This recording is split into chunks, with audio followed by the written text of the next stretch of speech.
This video is brought to you in association with Fast and Loose, the Formula 1 post show by AMP. Did Sergio Perez really crash on purpose in Monaco?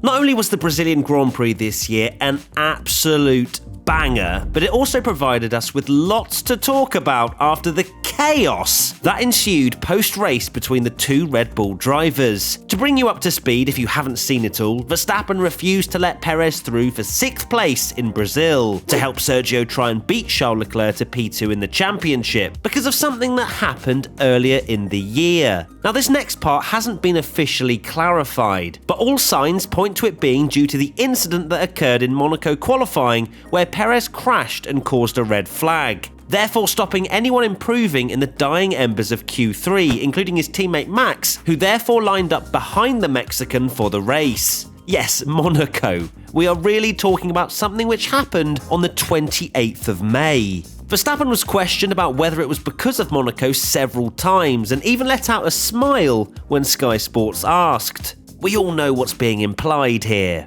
So this opens up a can of worms now. The first immediate question is, did Sergio Perez really crash on purpose? Well, the evidence certainly seems to suggest something fishy went on. Not only has the onboard been shared around a ridiculous amount of times where you can hear the engine note rise to an abnormally high note, which indicates large throttle application, but there is also the telemetry doing the rounds too. If you compare a normal lap and then the lap where he crashed, the difference in throttle input is clear as day, although I will add that these aren't the most pinpoint accurate telemetry sources. Still, it shows a difference. There was never any mention from Red Bull that there was a problem with the throttle after the crash in qualifying, and therefore it definitely poses some questions. I wonder whether it's a case of not being able to fully prove that Sergio crashed on purpose. Despite the data pointing towards that, you can't really prove intent. Yes, it does look abnormal what happened with Sergio at that corner in qualifying, but you also have to ask why he would do that for a mere third position.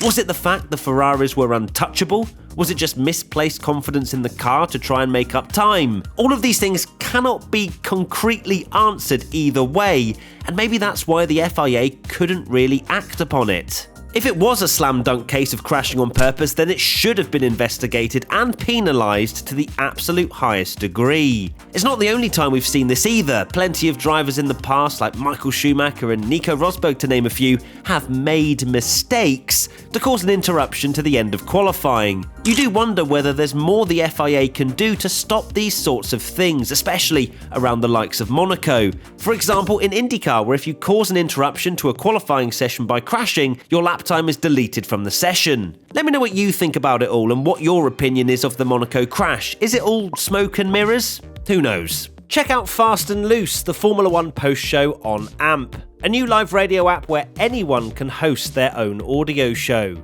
Tune in live immediately after every F1 race as hosts Mika, Will Arnett and Michelle Beadle are joined by a rotating list of insiders, commentators and drivers. Listen, drop comments in the chat or call in to join the conversation. AMP is live radio reimagined. Download the AMP app by clicking the link below and follow AMP Presents F1 so you never miss a show.